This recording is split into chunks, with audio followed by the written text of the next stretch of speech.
Baik, mahasiswa sekalian, selamat siang. Mohon maaf, kita harus meneruskan kuliah kita menggunakan metode video.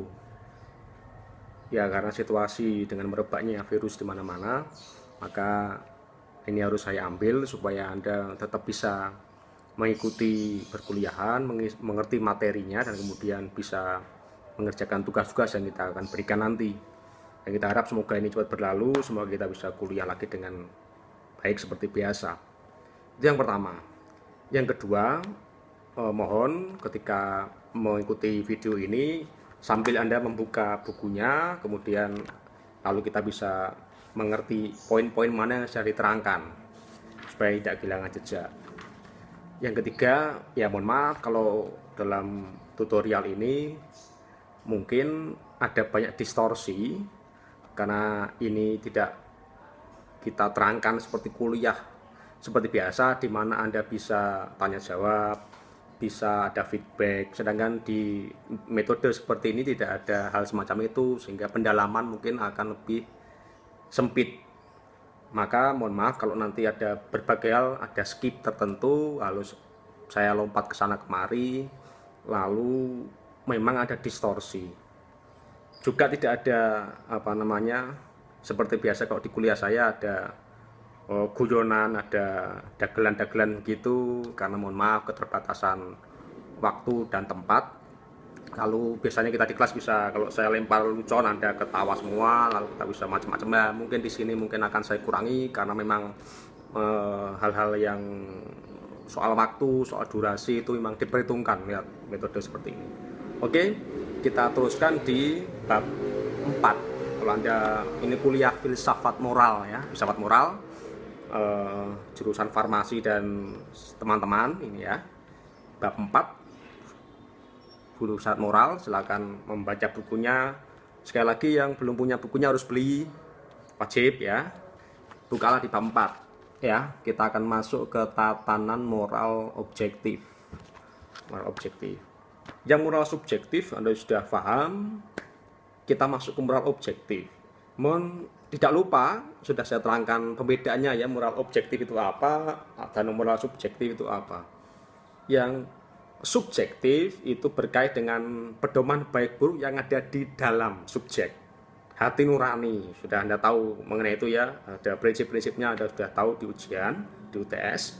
Dan kita akan teruskan di hari ini adalah moral objektif, yaitu pedoman baik buruk yang di luar subjek, ada di sana, diobjekkan. Jadi ini biasanya berupa aneka aturan. Misalnya apa? Hukum, undang-undang. Jadi itulah aturan objektif, moral objektif. Oke, bicara mengenai hukum, Anda bisa membaca di halaman 31. Ada teori kuno milik Thomas Aquinas mengenai hukum. Hukum itu harus memenuhi 4 syarat. Yang pertama, hukum itu harus berupa ordo rationis. Apa itu ordo rationis? Tatanan rasional. Berarti hukum adalah tatanan budi. Jadi hukum adalah produk akal. Tidak boleh hukum merupakan produk emosi, tidak boleh. Produk kong kali kong, tidak boleh. Jadi hukum adalah produk akal, sehingga harus bisa dipertanggungjawabkan secara akal. Gitu kira-kira. Maka konsekuensinya kalau hukum itu adalah produk akal, hukum itu harus masuk akal. Nah, nanti kan kita dalami, Pak, apa ada Pak hukum yang tidak masuk akal? Banyak. Hukum yang tidak masuk akal itu misalnya, contoh. Misalnya ada aturan bahwa misalnya di aturan bahwa mahasiswa farmasi harus berpacaran dengan mahasiswa teknik, harus ya gitu ya, harus ada aturannya, harus. Kalau tidak memenuhi aturan ini Anda tidak bisa ikut UAS lah. Itu mohon maaf, itu tidak masuk akal aturannya. Coba cek di sekitar Anda, banyak aturan memang tidak masuk akal. Coba cek ya. Oke, yang kedua, selain ordo rationis, hukum harus dibuat demi bonum commune. Bonum itu kebaikan, commune itu umum bersama. Jadi hukum harus dibuat demi kepentingan umum, bukan demi kepentingan pribadi. Jadi kita tidak boleh membuat hukum demi kepentingan saya, demi kepentingan keluarga saya, demi kepentingan partai saya, suku saya, agama saya. Tidak boleh. Karena apa? Karena ini hidup bersama. Dalam hidup bersama ada banyak keluarga, ada banyak orang, ada banyak suku, ada banyak budaya. Jadi harus ngatur hidup bersama itu. Tidak boleh hukum dibuat untuk kepentingan partai saya. Tidak boleh ya, tidak boleh. Berikut yang ketiga, hukum harus dibuat oleh instansi yang punya wewenang. Hukum itu lex. Pembuatnya adalah yang membuat lex. Apa itu? Legislatif. Jadi DPR bersama pemerintah harus membuat hukum dengan baik. Kenapa? Karena mereka adalah instansi yang kita beri wewenang. Kok bisa begitu, Pak? Iya, karena kalau setiap orang yang tidak punya wewenang kemudian membuat hukumnya masing-masing, wah, bisa dibayangkan yang terjadi apa? Kacau balau. Misalnya ya, saya punya hukum sendiri, Anda punya hukum sendiri, Lek Jo punya hukum sendiri, Lek Men punya hukum sendiri. Wah, kan kacau. Maka dengan demikian kita memasrahkan wewenang membuat hukum kepada instansi itu, yang ternyata kita sepakati dipilih lewat pemilu. Maka dari sini refleksinya, tolong besok kalau nyoblos di pemilu, milih orang yang benar. Supaya apa? Supaya mereka yang punya wewenang yang kita pilih itu membuat hukum yang baik. Gitu ya. Yang keempat, hukum itu harus dipromulgasikan. Apa itu? Disahkan. Apa itu disahkan? Diketok, dok. Itu baru sah. Jadi kalau belum disahkan berarti hukum tidak punya daya ikat. Hanya berupa rancangan undang-undang, rancangan hukum, draft hukum. Hukum baru mengikat kalau disahkan.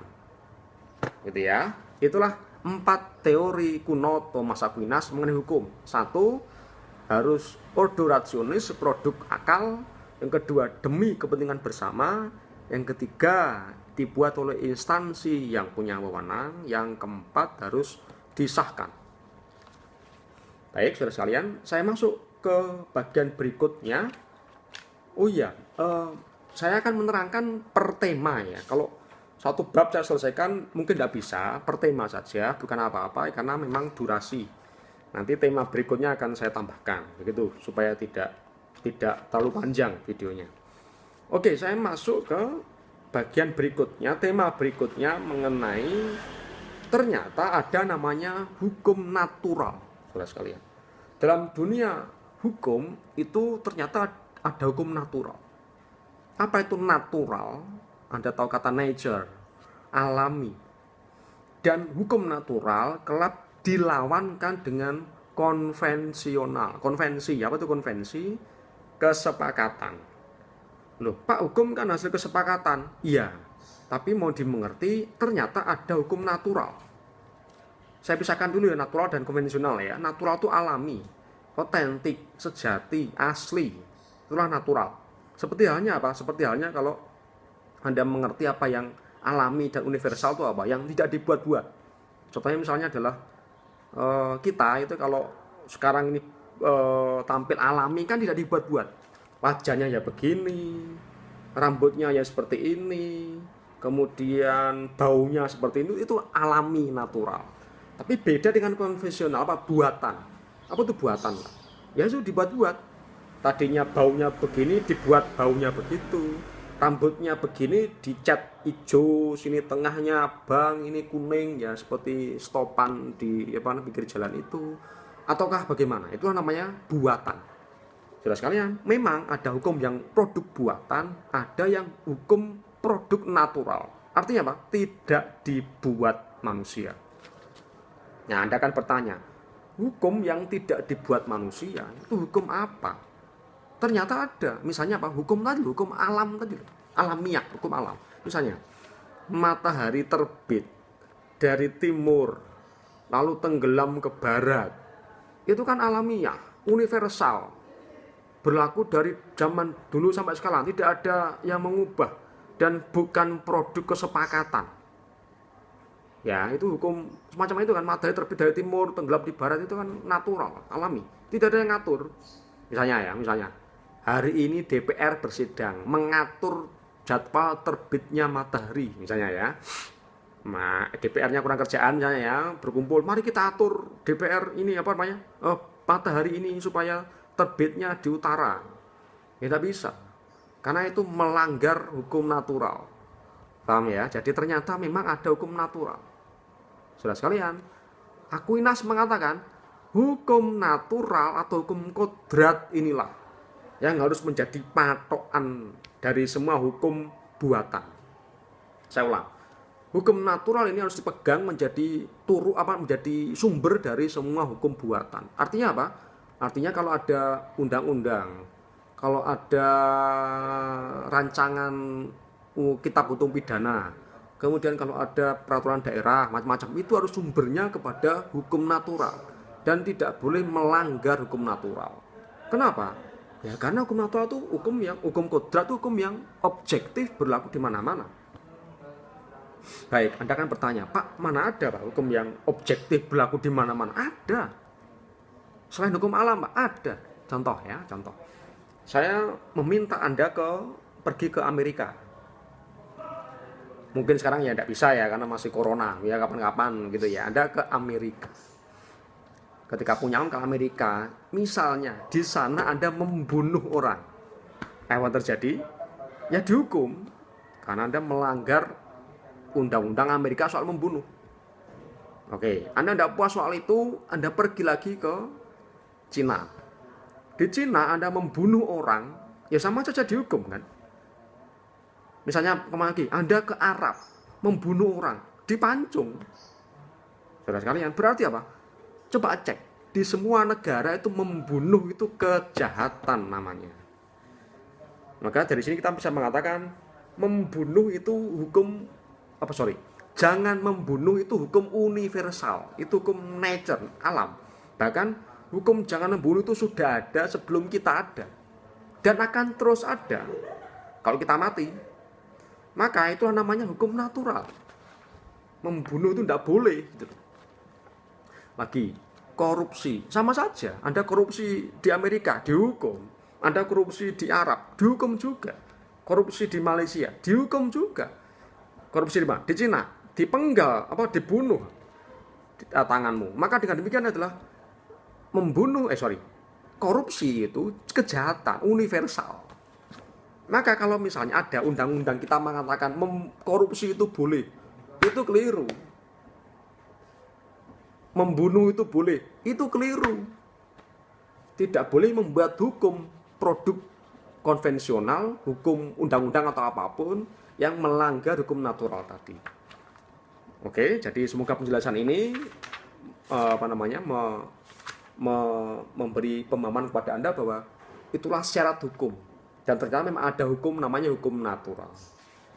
Baik, diskusi dan seterusnya bisa diperdalam lewat komen atau bisa langsung ke WA supaya kita bisa dari sini mendapat hal-hal yang bisa kita kembangkan dalam bentuk tulisan atau bentuk apapun, lalu menyumbang ke banyak orang mengenai hal-hal yang sudah kita pahami. Untuk sementara begitu ya. Terima kasih, selamat siang.